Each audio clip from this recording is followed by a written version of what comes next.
Hi, so my presentation will be addressing burnout and compassion fatigue through social work supervision. So my main focus will be addressing what burnout is and the responsibility that the supervisor has to addressing the issue as well as preventing it.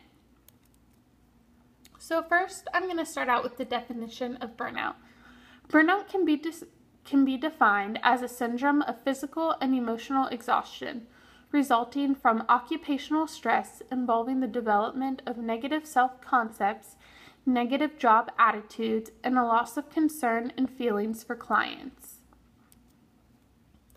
There is a difference between burnout versus dissatisfaction. Dissatisfaction is a temporary feeling. For example, if a case blows up in your face or if you have an argument with a client that is taken out of hand. That is something that is temporary and that can be resolved quickly. If an employee is burnout, they are fighting a battle of fatigue. It is persistent, a chronic condition that results from a cumulative, prolonged, undissipated buildup of stress.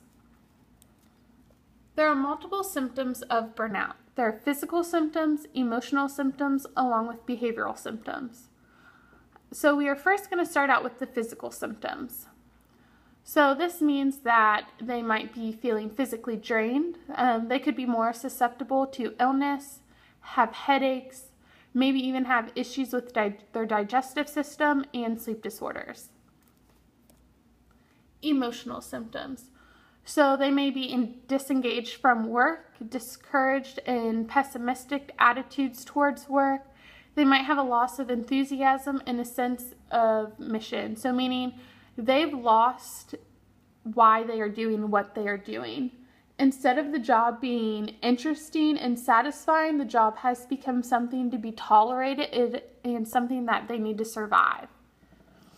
Behavioral symptoms. They may show resistance to go to work, tardiness, absent from work, avoiding eye contact with clients, forming a detachment from clients. They may be even getting impatient and irritated by clients.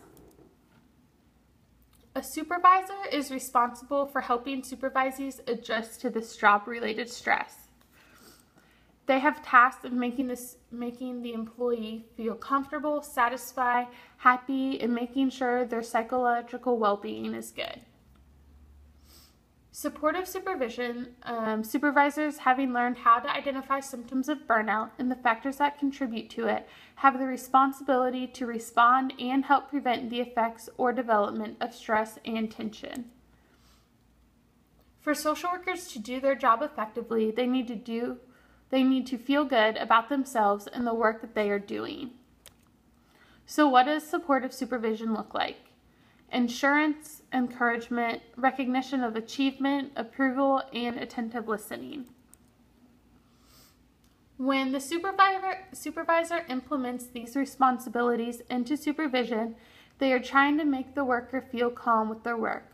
The supervisor is attempting to reduce guilt, increase certainty and conviction, relieve dissatisfaction, among other things.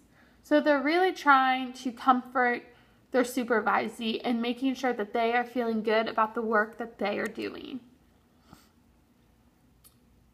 Supportive supervision is something that is really valued. There have been multiple studies that demonstrated the success of supportive supervision to employees.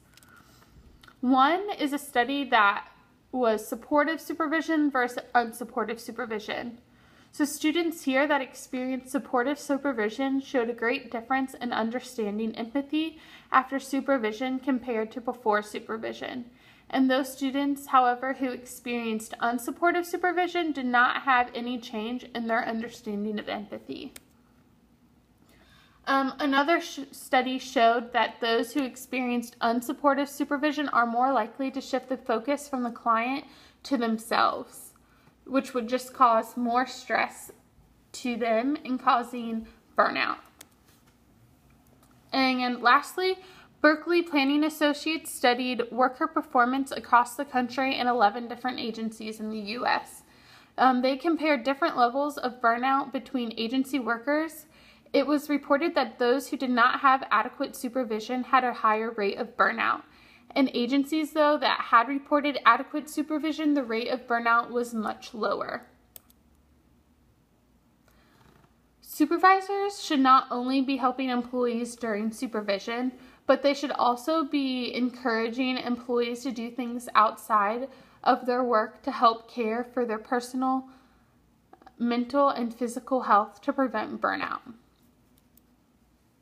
The NSW says on self-care that professional self-care places emphasis on primary prevention of these unwanted conditions and implies that tools and strategies should be a part of one's overall professional self-care plan. Actively preparing social workers with knowledge and skill for overcoming these experiences is key. So social workers really need to be prepared to overcome things that they will be going through with clients. It is very easy to get caught up, and that's something that we need to make sure that we are not doing as social workers, that we are doing our best to take care of ourselves as well so that we are better able to help our clients.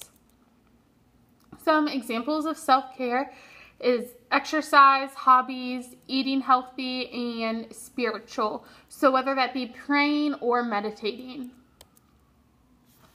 In conclusion, we learn the supportive supervision is very important in dealing with stress and preventing burnout among employees. And then my resources. Thank you.